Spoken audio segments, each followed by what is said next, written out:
Hey, what's going on, guys? It's me again, Born Confused. I saw a lot of the comments in my last video, and I appreciate all those, so please, as always, leave more comments again, tell me how to improve, all that stuff. So yeah, I'm doing another video today on Ben Shapiro versus Cenk Uygur. So this debate is a bit old. It came from 2017. I just now found it, and I thought I'd go over some of the topics that they discussed in it. I thought overall the debate was okay. It kind of got a little out there on some stuff that, I don't know, I feel like Ben just goes to a lot of unrealistic ideas about how taxes are theft and stuff like that that really are just some dead memes, but he just keeps on beating that horse, I guess. So I feel like Cenk gets the upper hand overall here, mostly because Ben just throws out some weird ideas that don't really make sense and some loose kind of facts that I'll show later on.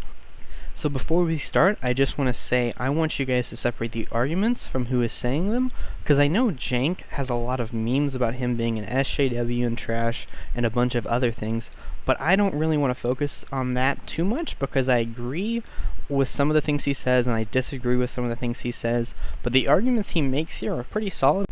And I really want that to be the main focus, is the arguments, not who's saying them, because who's saying them has no relevancy as to whether or not they're true. The arguments have to stand alone by themselves. The main thing they talk about in this first part of the debate I'll be going over is the topic of healthcare and what's the best way to go about doing it and all the things along those lines. So I'm going to start the video a little bit into it. It's basically Cenk's opening argument, and he was asked to give his thoughts about Obamacare, so I cut out the first bit of his opening arguments because it's really not that important. He talks about the venue and the crowd and everything, but we're going to skip all that and just get to the meat of it. So real quick, let me explain why. Medicare polls at 77% and actually accomplishes the three things that Ben talked about. It's universal coverage, it is affordable, and actually gives you good insurance. That's why it polls at 77%. And Medicare for All now polling at 60%. Federally funded health insurance for everybody polling at 61%. So I tell to my Democratic friends, you might want to try something that's popular for a change. So what Cenk says here is true. Medicare is actually one of the most popular plans amongst the US. So what Cenk is quoting here is a study by the Kaiser Family Foundation, who asked people what government programs they thought were very important, and Medicare was number 2, right below Social Security. But that's just a side point I wanted to add. Let's continue on. So, and finally, like on the idea that, hey, listen, everybody can't get health care. Well, this is not like furniture, which sometimes you allude to, Ben. You could have good furniture, bad furniture. I've had it all, right? That's optional. If you don't have good health care, you die. And so I view it as not something that capitalism should deal with, and I believe in capitalism, and I think they make great sneakers, but something that is about equality of opportunity. And you cannot have equality of opportunity if you're dead. So Medicare for all. So I agree with Cenk here that the market isn't the best way to decide healthcare, and I'll get into the reasons for that later on whenever Ben tries to disprove what he just said. So a couple of notes in response to the Medicare for All shtick. So this is Bernie Sanders' shtick, obviously. The problem with Medicare for All is that when people say that it's affordable, this isn't affordable to the person who has the Medicare. It is not affordable to the country. In fact, it is so unaffordable to the country that the state of California was a nut job leftist state, just refused to even pass Medicare for All because it would have immediately doubled the debt. So this is where I think Ben gets into some weak memes, talking about what Medicare for All will cost the country and things along those lines. So as you can see here, the US already pays the most per capita for healthcare out of any other modern nation by a long shot, especially when you look at how much actual people pay compared to the government. So my question for Ben would be, why are we paying so much when those other countries have universal healthcare? And I would guess his response would be that we have superior healthcare compared to other countries, but we'll get into why that's not really the case. As far as the idea that Medicare, that medical care is a right, but it's not actually a good or a service, this is a way to make things less plentiful. If you declare things rights, but you don't actually incentivize the creation of those things, you don't get more of them. So the South African Constitution has right in there that healthcare is a right, that housing is a right. The fact is that you don't have good housing or health care in South Africa because just declaring things rights does not make them appear. So I'm not really sure what to say that. He kind of didn't even say anything, just like that rights don't make things appear, which I thought was kind of obvious, but maybe he feels the need to explain it or something. I don't really know. So my wife is a doctor. That means she has to go through 1,000 years of medical training, and we have to spend hundreds of thousands of dollars to make her a doctor. The idea that you're going to have the government come in and then dictate the sort of care that she should provide to each particular patient, and then dictate how much she should be paid for that care, is going to lead to a decrease in the number of people who are going into the medical industry, which decreases the level of care overall. So here I feel he's making an anarchism argument of some sorts, saying that more government interference is bad just by the nature of it being government interference. So I disagree with that wholeheartedly, because yes, sometimes the government can be bad, but also sometimes it can be good, which is pretty fucking obvious. So this whole point is pretty stupid if you ask me. The first part that he says is the government will dictate what kind of care is given to each patient, which really doesn't follow. I don't know why the doctor wouldn't decide what course of action is given to the patient, so I disagree that this will even happen. The second part is when he talks about their pay. And I agree that doctors should be paid a good amount of money, but as you can see from this graph here, we already pay a significant amount more than other modern countries, and I would want to ask him why he thinks that is, and I guess he would say because they do a better job, and we have better healthcare overall, but that really isn't the case. I'll show you some stuff on why that is later on. Sorry for not getting to it now, but I want to wait till he makes that point himself to talk about it. This is why I say that it is better to treat things as goods than as rights, because declaring something a right just means that you have the right to steal it from me. But declaring something a good means that you get a market process that leads to lower prices and better care over time. So this is where he kind of gets into the taxation is theft whole thing, where he says the person who gets healthcare from tax-funded means is stealing from him if it comes from his taxes, which is just fundamentally flawed. It's kind of a dead horse. I don't really need to go into it, I don't think. I'll just let Cenk do it instead. He does a pretty good job of explaining why taxation really isn't theft. All right. So, Ben, I don't want to steal health insurance from you. I want you to be healthy. That's why I want Medicare for all. You just want to take my money and my wife's services. So, Republicans frame taxes as stealing. That's preposterous. So if we don't have taxes, well, we can't do all the things that we want to do as a community. Now, there are some things that we just talked about that we don't want to do as a community, we want to do as individuals. In fact, the things that we want to do as individuals are much greater. That's why we're a mixed economy, but largely capitalist. And I agree with that. And I run a small business myself, getting larger every day. So, but there are some things that the government should do. They should do the military, cops, roads, bridges, and yes, education and healthcare. So I think he makes good points here, and I agree with him about how the government should run these things, and so does Ben, except for the healthcare issue. That's because, conservatives seem a little confused about how healthcare works. Paul Ryan had a whole press conference about this. Ben a little bit alluded to it there. They're like, oh my God, it turns out the healthy subsidize the sick. Yeah, that's insurance. That's how it works. It's like the people with that are not getting into accidents are subsidizing the accidents. Yes, that's car insurance. That's how insurance works. And yes, taxes work in that we all decide we're going to do X, but we're not going to do Y. And I think it is fair for society to say that yes, we are going to do health care for everybody. Everybody. We're not going to leave 20 million people uninsured. We're not going to leave 30 million people uninsured. That's not what we do in a civilized society.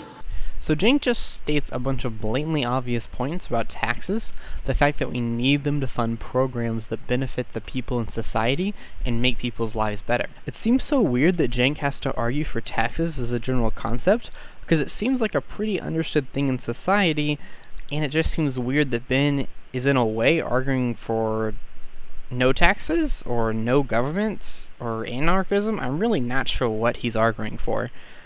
It's pretty strange. The idea that it can't be done is preposterous, since every other Western developed country does some version of single payer. It obviously can be done, and it is done at lower rates and better coverage. So let me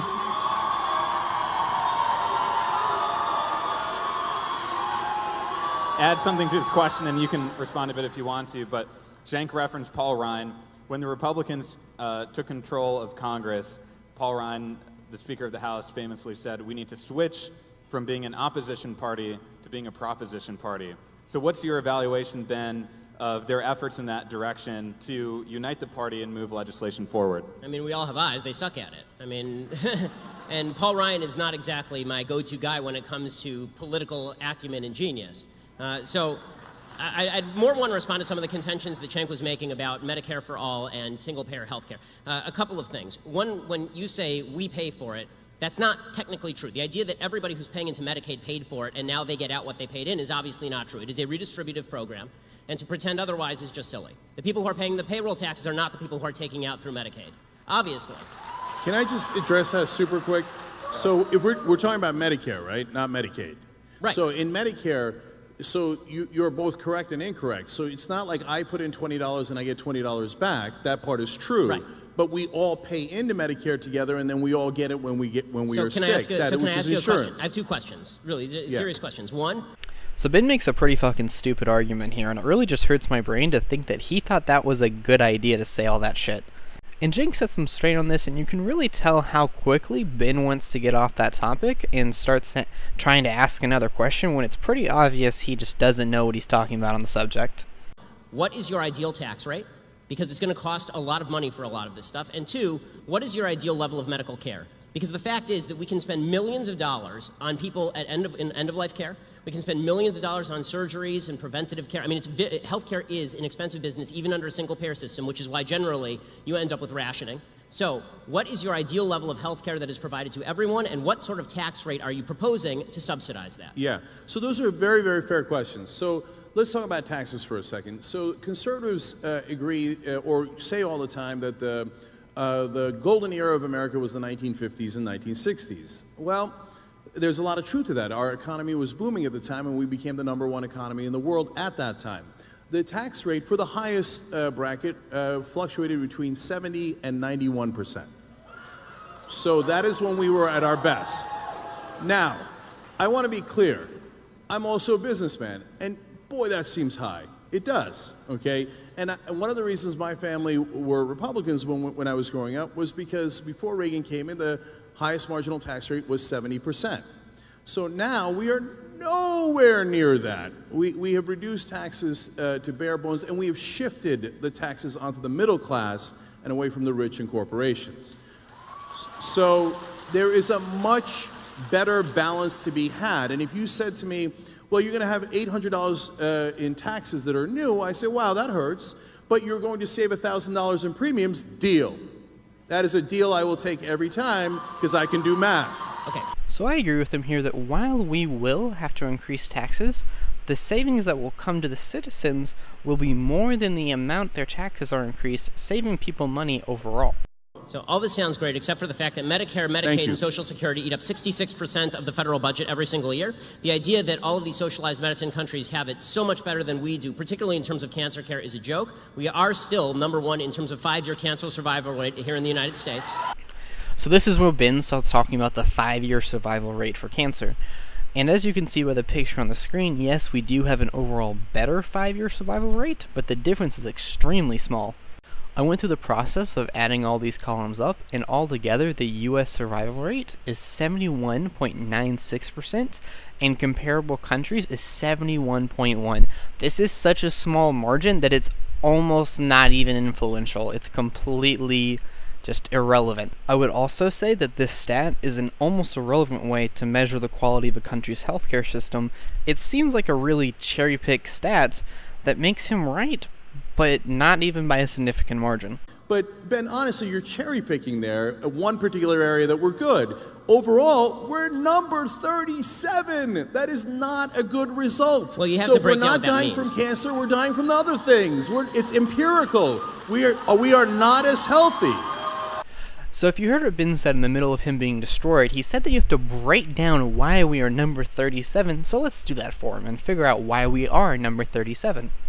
So Ben's argument is that while other countries pay less for healthcare, they receive a lower quality of healthcare because of that, but if you look at the stats, they do not agree with him at all. So if you look at this, the US has the highest rate of death amenable to healthcare amongst comparable countries, which basically means death that could have been prevented by healthcare. But you know, that's just one stat. I'm sure Bing couldn't be cherry picking and trying to mislead us, so let's look at some more stats and see if that's the case. The US also has the highest hospital admission rate for preventable diseases. The US also has the slowest access to doctors and nurses. The US also has the highest rate of errors in surgery. The US also has the highest rate of people with diseases compared to other countries. So the question you have to ask is, how has been so fucking off on this, you know? Why is he not right on this issue by such a large margin? And there's really only two options. So either he is just a complete fucking idiot and doesn't know anything about healthcare and just found one stat and thought it proved his point in some weird way, or, and what I think is more likely, he's being deliberately disingenuous and knows he's wrong in this issue, but argues the point just to make it look like he might be correct on this subject anyways, because he's biased overall. And this is really what I think it is. He's obviously biased, and he's really just a partisan hack. He will always side with the fucking Republicans, no matter what. In every single scenario, even when he's blatantly wrong, it's so obvious. If you do 1 second of Google searches, you will see that he is wrong on this subject entirely. But he will cherry pick stats, and he will do this constantly because he's just a partisan hack. He just is paid off by the Republicans to make these videos and argue this direction and act like he's right, because people like him. People like that he talks fast. People like that he acts smart. People like that he shares their opinions, and he just confirms the right-wing Republican bias. And this is a significant issue because this is the new face of the Republicans. This is how they're going to get new people to come into the Republican Party, because their base is going to die and they have to start recruiting more and more young people, and this is how they're going to do it. This and Trump is how they're going to pull in the edgy white teenagers and get them to like Trump and like the Republican Party and think that they're right on issues when they're not. And so we have to show how they're not right on this issue, how they're objectively wrong, and how they're probably lying about it as well. So guys, that's going to be the end of the video. If you want me to finish the debate and talk about the other stuff they talk about, I'll be happy to do so. Just let me know in the comments. Thanks for watching, and please leave feedback and comment how you think I can make the video better, or if you think I'm right or wrong on a certain subject, let me know in the comments. Thanks guys, have a good one.